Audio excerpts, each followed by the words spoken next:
Good morning, Builder Writers from the not so sunny Whitburn, and welcome to our second conference. I am Fiona Hobbs, and I am the co-founder of the Builder Write conference, along with Chris Hyde-Jones, who's speaking later on this afternoon on evolutionary architectures. Now, I've had a little sneak preview of Chris's talk, and it's definitely one I'll be attending later. So, Build It Right is a result of Chris and I attending many London-based conferences over the years and thinking, why can't we have something like that in the Northeast? Why can't we have international speakers alongside our super talented local speakers who we all work with on a day-to-day basis? So here we are today, albeit virtually, for our second annual conference. And I, for one, am just a little bit gutted that we can't all meet each other in the gym bar, the Crown Plaza, afterwards. I was really looking forward to that, but here's it to try again for next year. The theme this year is still around approaches to building software the right way, to industry best practices and our own experiences, but also, just as importantly, to making sure we build the right thing. On a personal note, as CTO of Opencast Software, I'd just like to thank the founders, Mike and Charlie, for believing in me, believing in this, and for hugely supporting the conference for a second year in a row. Without you guys, we wouldn't have been able to do it. We've had an amazing year already as Opencast Software, and we've grown considerably in size and maturity as an organisation, even throughout lockdown. I'll be around later in the Opencast sponsors booth, so please drop by for a chat with myself and Lorna, our head of recruitment. Lastly, I'd like to thank you all for coming. We have an amazing lineup of speakers and topics, and I know I am really excited for all the inspiration I'll be able to take back to my day job as a practitioner. I hope you all really enjoy the conference and get some things to inspire and take away yourselves too. Thank you.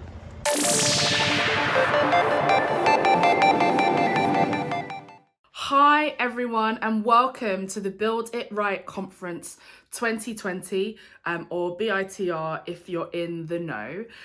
My name is Anne-Marie Maffedon, and I will be your host for today's event. I'm excited to be here. I am the CEO and co-founder of social enterprise STEMettes. I'm also the host of the Women Tech Charge podcast, and I'm a trustee at the Institute for the Future of Work. And I've always loved technology. I've always loved what we're able to do with it. And even more so, I love our profession and I love our industry. And I want so many more people to appreciate and to experience and to be able to contribute to all the different types of technology that we're creating. More on that during the keynote, but I will also be your host for most of today.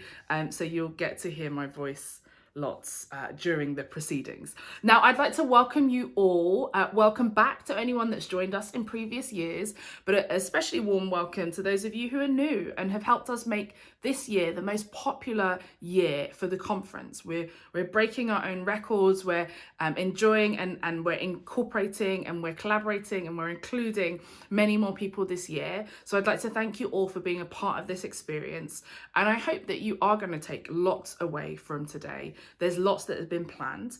A big thank you to Opencast Software and Bead Gaming for helping to make a lot of that happen through being our partners. So you'll be seeing them and hearing from speakers from those different companies, those two companies throughout the day. So big thank you to our partners. And in terms of what's on, there's lots. Just here on the main stage, we've got a keynote from Sam Newman happening at 9:20. At 11:30, we'll have our Devs Against COVID-19 panel. At 1:05, we'll be having a stream of lightning talks, followed by at 1:35, a keynote from me. Hi, back again. And then at 4:45, we've got our keynote from Liz Keogh on decision making for grown-ups, which as a grown-up who has to make decisions, I'm very much looking forward to. Now, that's just the main stage. There's lots going on today, and it's quite a packed schedule that we have across 4 streams. We've got the dev process streams, the DevOps streams, the architecture stream, and the UX and UR stream. And there are quite a few highlights from across that. Just a few to zip through. So firstly, servers are dead. How architecture in the 2020s is being revolutionized by serverless. And that's from Matthew Clark, who is head of architecture at the BBC. That's on at 9:50. At 10:50, for those of you that saw him speak in 2019, we've we've got Nate Sterling back from Grid Smarter Cities, who will be presenting a design thinker cements his place in a tech company. So that'll be Nate's session, part 2 from last year's session, on at 10:50. Helena Hill will be joining us in the UX and UR stream at 2:10 to lead Shiny New Product, Keep It Polished with UX session. Stephen Mounsey will be bringing the Fresh Prince of the Testing Atelier at 3:10. We've got the importance of research and design iteration from the team at NHS BSA, and that's happening at 3:35. And at 4:20, Juan Rodriguez from OpenCast Software will be taking a session called Simplicity, the One and Only Rule. So there's lots that's going on today across a couple of different stages here in our platform at the Build It Right conference. A reminder to all of you that you don't need to necessarily cram it in all today, especially if you want to see everything. You've got 12 months to be able to replay this content and watch it all back. So you can pace yourself today.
There are 5 main areas that we've got set up on the Hopin platform today. So this session, this is the main stage. That's where we are now. Here we'll be hosting all the plenary sessions and some of the breakout sessions. You've also got the sessions area, which is where the remainder of the breakouts will be. There is a networking area where we'll have speed networking for an hour from 12:05 until 1:05, and also between sessions. So you can pop in there to kind of connect with folks as you would have done if we were kind of doing this physically. There is the expo as well. So that's our virtual exhibitor hall where you can get to meet quite a few folks who have signed up to be exhibitors with us today at the conference.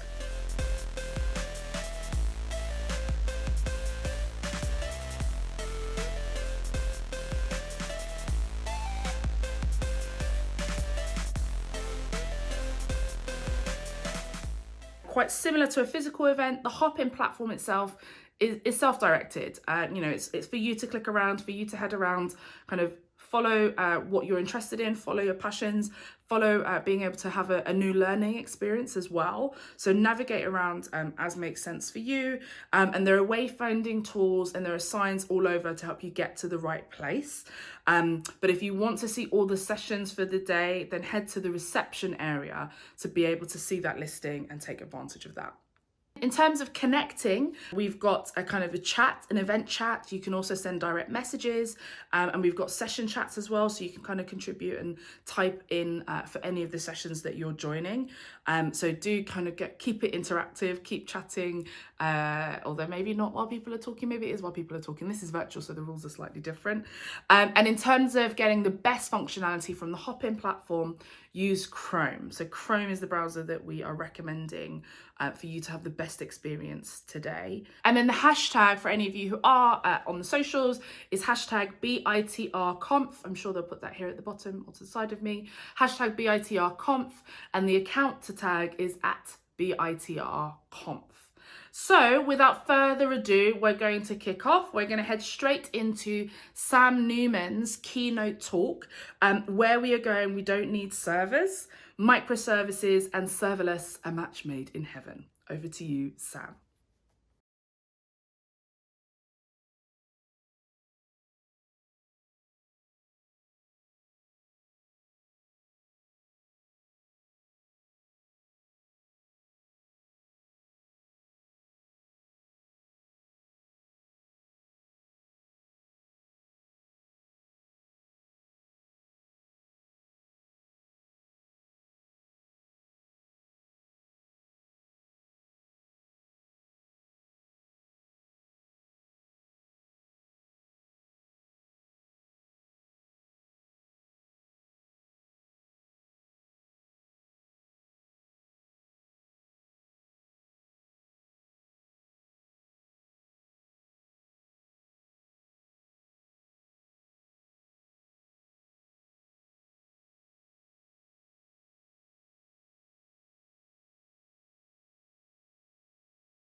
Hello and welcome to Build It Right. My name's Sam Newman and today I'm going to be talking to you about why we may not need servers in the future.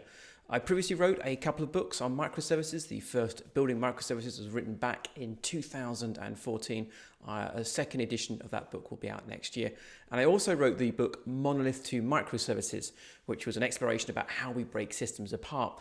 Although today I'm mostly going to be talking to you about how we think about deployment of our applications and why serverless may well be the future for many of us.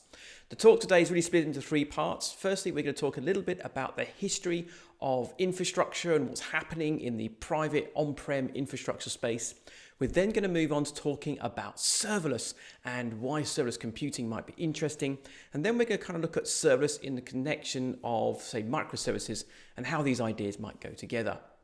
So to start off with, let's take a look a little bit at the cloud space and the sort of on-premise infrastructure space and see what's really going on in this area. And I've kind of come to this realization that we are in love with our machines. We are in love with our infrastructure, and this really shouldn't be a massive surprise to me because I am surrounded by infrastructure here at home. And obviously part of this is me as a hobbyist. I'm not running production of systems for everybody. But in my professional life, I always try and offload work to other people because I'm lazy, right? But also because other people do the job better than I can. But when I look across the industry, it seems that that sort of push towards movement to public cloud does seem to have stalled.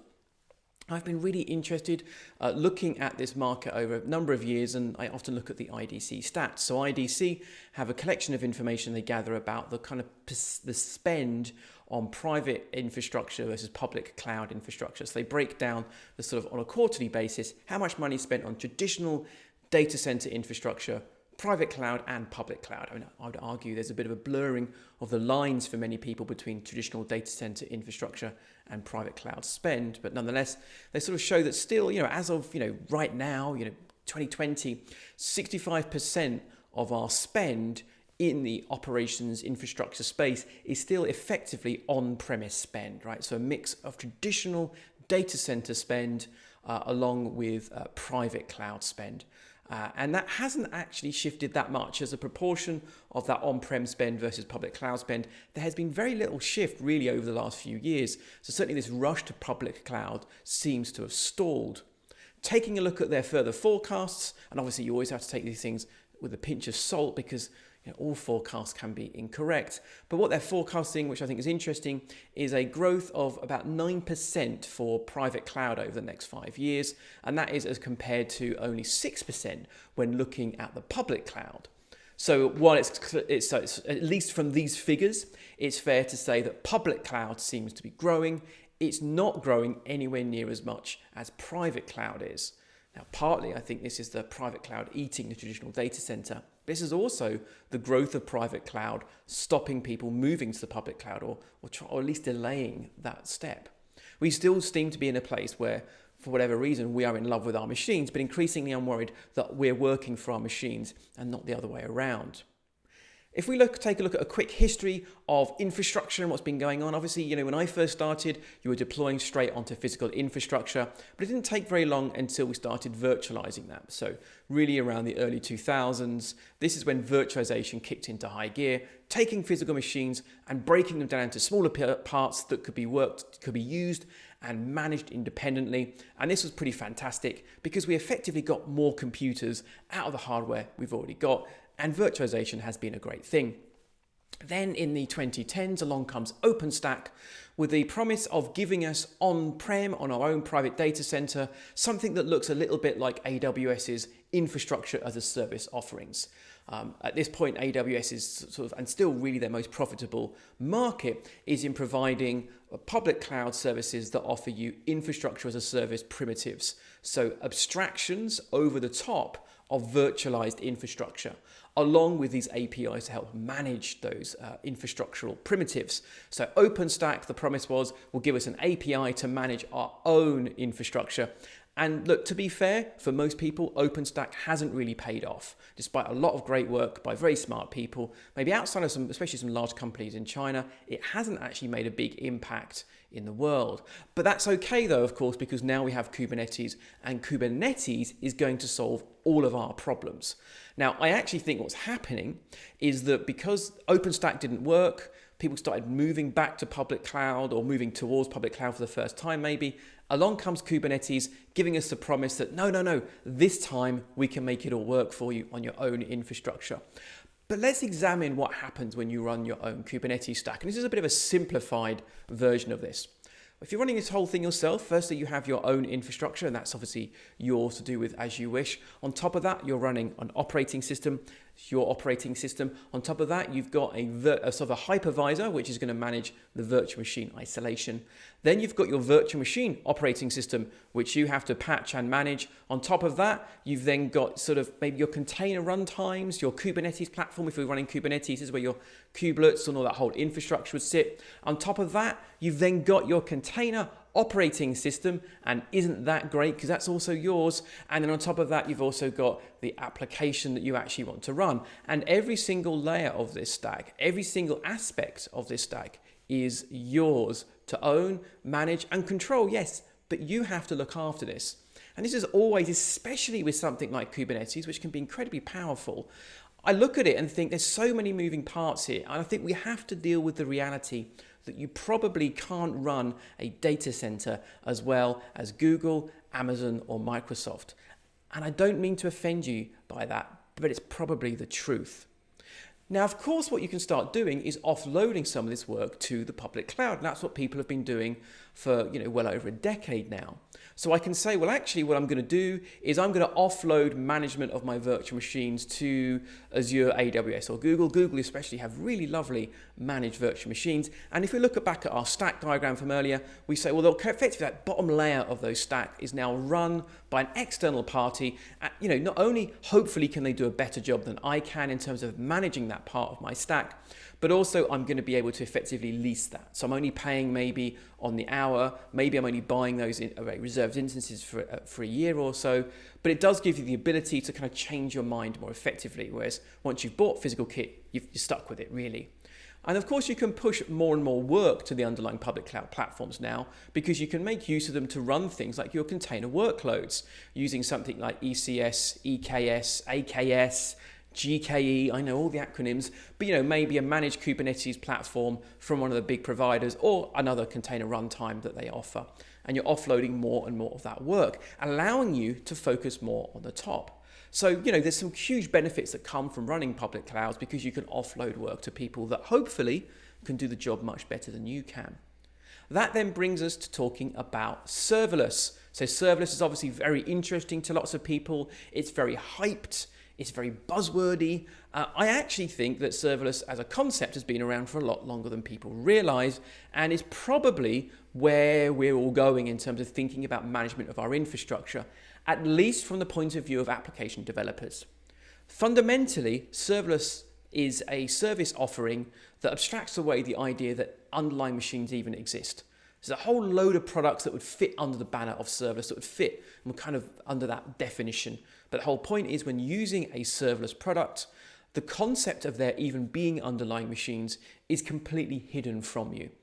And there are lots of different things that you would class as being serverless nowadays, but they also share some common properties. The first is you're not managing the server. You're not managing how many instances of a machine you've got. You're not worried about provisioning I/O. You're not even worried about the CPU size of these things. You're not configuring operating systems or having to worry about patching. That's all handled for you. These things will auto-scale based on use, scaling both up to accommodate additional use as well as scaling down. They also implicitly have high availability without you having to do anything. So the offering itself will have high availability. An example would be Amazon S3, which is a serverless blob storage service, which has, I think it's 4 nines durability, and that's a lot of nines. And actually has, 4 nines availability, and has 11 nines in terms of durability, which is kind of insane when you think about sort of highly available and durable services, especially regarding storage. It takes an awful lot for you to kind of deliver the same kinds of availability from your own service offerings. And on the public cloud, at least, these service offerings are nearly always pay as you go. So you pay for what you use, although there are some kind of weird quirks around some of the database offerings in this space. Examples of things that fit that banner, you would definitely have heard of function as a service, and we will spend more time talking about function as a service today.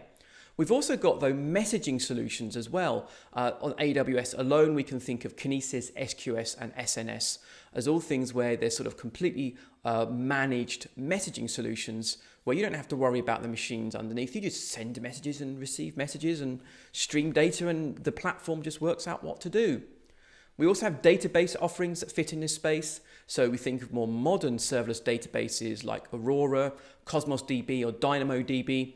But of course, again, the early data storage offerings on AWS fitted the banner of being serverless. If we look at something like SimpleDB, for example, you didn't worry about how many machines or how much data you had to allocate for your tables. You just threw stuff in the tables and the platform kind of worked it out. I mean, there's reasons not to use SimpleDB, especially when there are better offerings out there now. But just think back, the early stuff from AWS was very much serverless in nature. And then, of course, we've got storage. I've already touched on something like S3, which is the blob storage service that AWS has.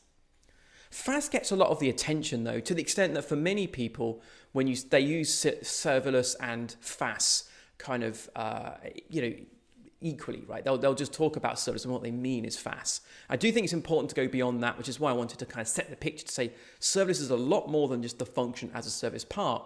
Even if function as a service is, from an application developer point of view, probably the most interesting of these serverless features. Coming back to our kind of complex sort of stack diagrams, what we would like to do as a developer is just worry about our code and sort of have everything else handled for us, but still allow us to be the person in charge of maybe deploying that function. And that's what serverless does. So let's look at function as a service in more detail. As an application developer, what you would like to focus on is just your code. You would like to be in charge of saying, run my code, and having the platform handle that for you. But that's kind of all you want to really have to worry about. With a fast platform, what basically happens is all of these details are handled for you. So everything really from the container operating system and down, and all the fast platforms I'm aware of basically use containers as a hidden implementation detail. But that's totally hidden from your world. So all of those layers of that stack down are taken outside of your control, but also outside of things that you need to worry about. You just need to think about your code and deploying your code and operating at that level. And you're offloading more and more work to an underlying platform. You're basically working at a higher level of abstraction. Fundamentally, the history of computing is the history of abstractions. We love creating abstractions that make us more productive. Abstractions hide detail, but they hopefully allow us to also be more productive. And this has been happening in this infrastructure space. Going from that physical infrastructure, we then virtualized it. And so now we can actually work with virtualized primitives that sort of underlying that map to the physical hardware. We're not actually having to worry about the physical hardware anymore. We went further again, of course, when you start looking at managed services, say on the public cloud providers, where you now get a managed relational database instance like RDS, or you've got container platforms like EKS and ECS.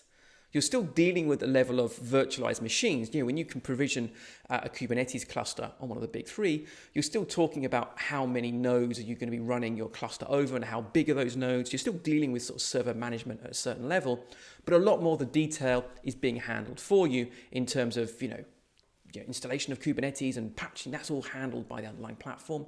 So you're sort of hidden a bit more from some of the detail now, but you're getting more work done.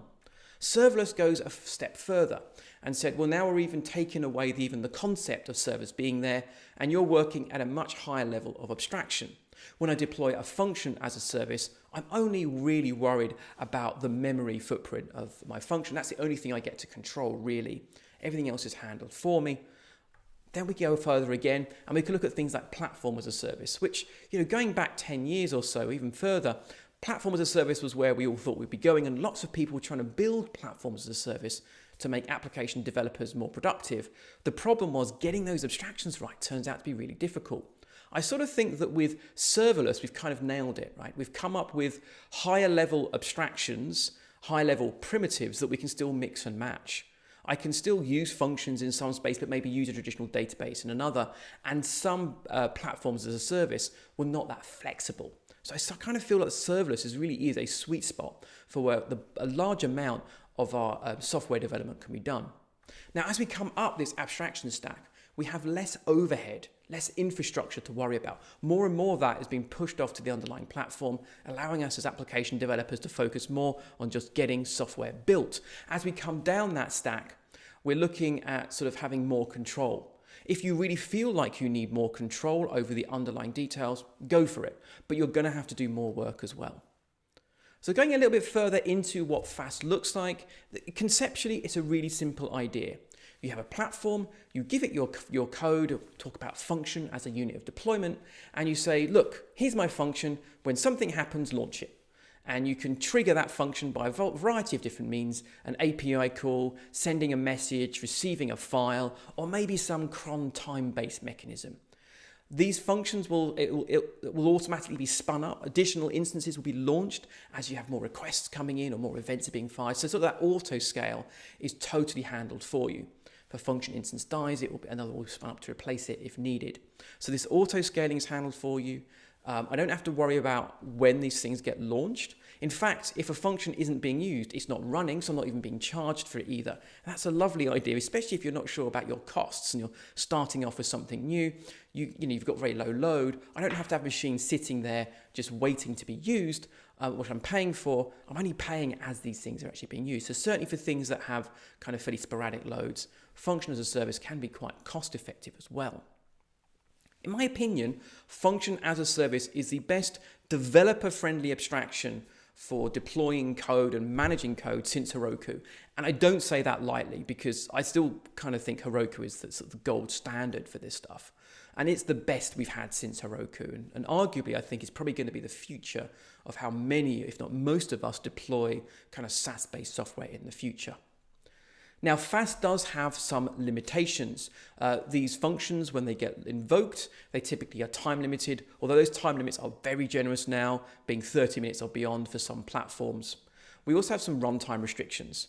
You don't say, here's my JVM, you just say, here's my Java application, and you have to tell the fast runtime which JVM you're running on. And if they don't support it, you can't use it. So you're limited in terms of your language choice and even the runtimes for those languages as well. Azure does very well here in terms of having very, very good support for a wide variety of languages and runtimes, as does Amazon. Google's a bit behind the times in this area. Functions are also kind of stateless, the idea being that when one function cannot leave state around for a second function invocation to pick it up, effectively you could assume that each function invocation is kind of a brand new runtime, although that's not strictly true. So that means if you want state to persist between function invocations, you're going to have to offload it to something like a database. But most of us build our applications in that way anyway, so it's not a massive issue. I'll caveat that as well by saying that Azure do have these things called durable functions, which are fascinating, well worth looking at. And it looks like it's basically making use of continuations to kind of create sort of chained stateful function workflows. You also have much more limited ability in terms of how the scale up or scale down happens. For some things like API-based triggering, that's absolutely fine. But with things sometimes like event-based triggering, I might want a little bit more control over how these things are done. Your limit really in terms of how these things are spun up is typically in terms of the maximum number of invocations of your function you might allow, which kind of allows you to control your spend. And the other issue here is that really getting information out of your functions, you're relying very much on what you get from the platform themselves. So you're going to have to make use of App Insights and CloudTrail. A lot of the traditional monitoring tools won't work as well in a function state because they often rely on running in a persistent process, and functions are not persistent in that way. Now, of course, this is great. I really like function as a service on the public cloud providers. What about these things on Kubernetes? What about serverless in general on Kubernetes? Well, the serverless story on Kubernetes is actually not great. I mean, the only real thing you do have, I would say, under the banner of all the kind of the public cloud service offerings, any equivalents you've really got on-prem on top of something like your own Kubernetes cluster would be things like function as a service platforms. If you're really interested in running this, I would take a look at something like OpenFaaS, or maybe take, which I think is probably the best option right now if you're on function workloads on Kubernetes. You might also want to take a look at Knative, although I'd be much more cautious about this.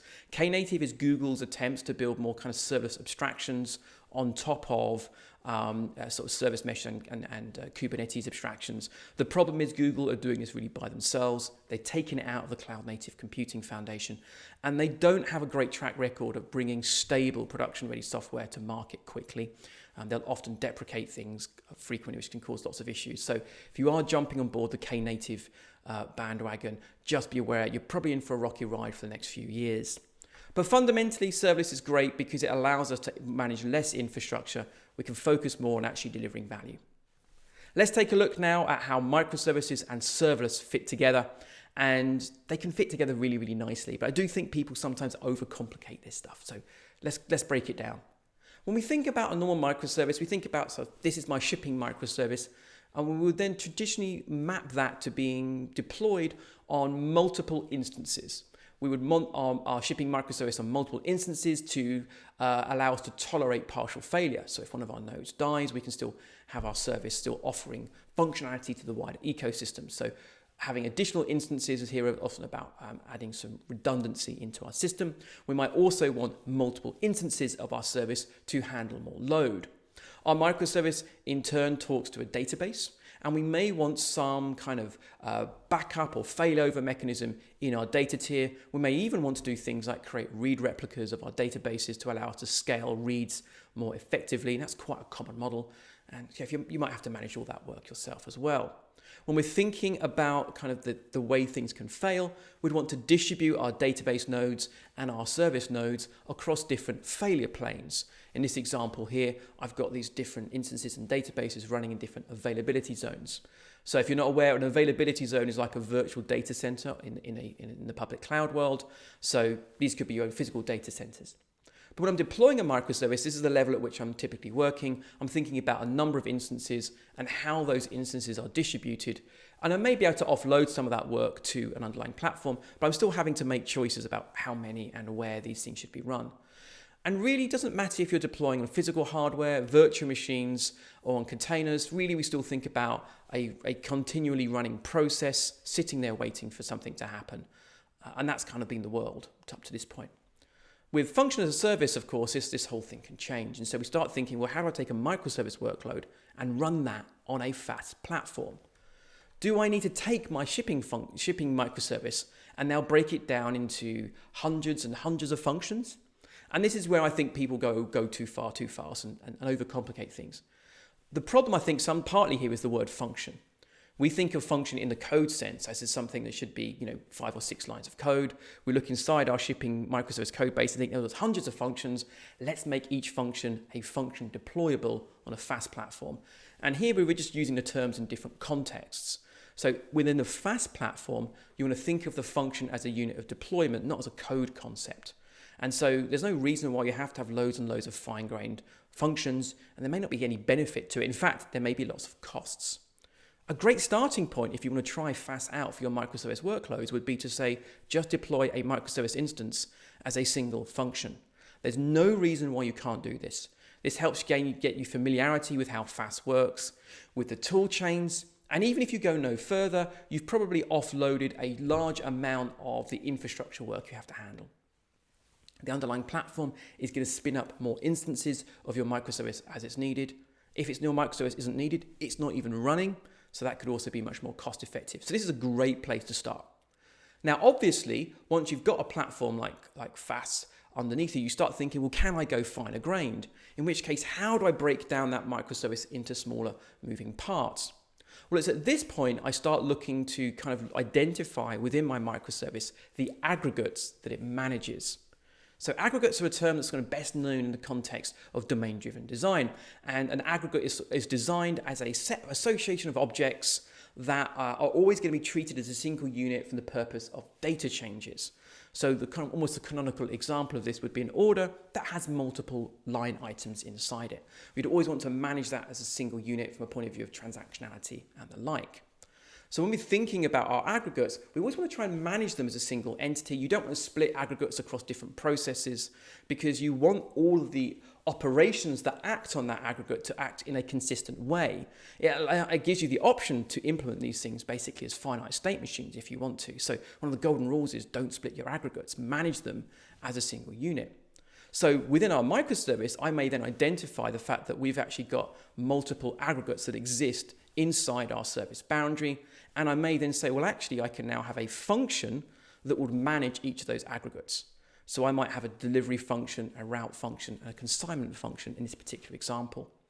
Now, here you'll note that I've actually hidden that detail from the outside world. External parties are calling my shipping microservice. They still think they're talking to a single shipping microservice. But what's actually happened is we've broken it down into functions. I would rather they didn't talk directly to those functions because I might change my mind. I might merge those things back together again or move to a different deployment technology. This is fundamentally an example of information hiding. They should be unaware that our shipping microservice has gone to being from a unit of deployment to now a logical grouping. So what I need to be able to do is route those inbound requests or messages transparently to the appropriate function, and that's pretty easy to do. We can, of course, now go further when thinking about using serverless and think about the data. So if functions are now running our microservice instances, why not replace our data as well with a serverless database, which will do all that lovely auto-scaling, implicit high availability, and pay-as-you-go stuff at the data tier. Here, I'm a bit more cautious, and that's primarily because a lot of these serverless databases are often quite different to the normal databases you work with. If you've gone from a relational database to DynamoDB, for example, or to, say, Cosmos, that's quite a big shift and will likely need significant changes in your code and also how you think about data and data management. Even going from something like Mongo to Cosmos or Dynamo is quite a shift. Now, there are some exceptions. Aurora is an interesting example of effectively a serverless database that gives you something that looks like a normal relational database. So this may be less of a shift for you, but fundamentally, you've got to be aware that moving the data is often much more disruptive. And so I'd be more cautious in that area. But I might still make use of something like a managed SQL Server instance or a relational database RDS service on AWS for a managed relational database, which is still offload a bunch of work for me. And of course, you could then take a look at all the lovely messaging products. I mean, these are just 3 examples from AWS. Azure have some fantastic options in this space as well. You know, both Azure and AWS now offer you kind of wire-compatible Kafka implementations as well from a managed service point of view. But again, especially when you move into areas like SQS and SNS, they don't really exist anywhere else. And so the behavior, the semantics may be subtly different. And again, for Kubernetes fans, well, you don't really get any messaging options like this. You don't get something which is like a complete self-service API-driven solution that runs on your own Kubernetes cluster yet. Maybe we will in the future. So look, in summary, when we're thinking about computing is all about abstractions. We've been creating abstractions throughout the whole history of computing to make us more productive. And it's all about picking the level of abstraction that you're happy with. Now, I personally think we're still too in love with our machines. We're too in love with our infrastructure. We don't want to give it up, but we should, because is that infrastructure helping us or is it holding us back?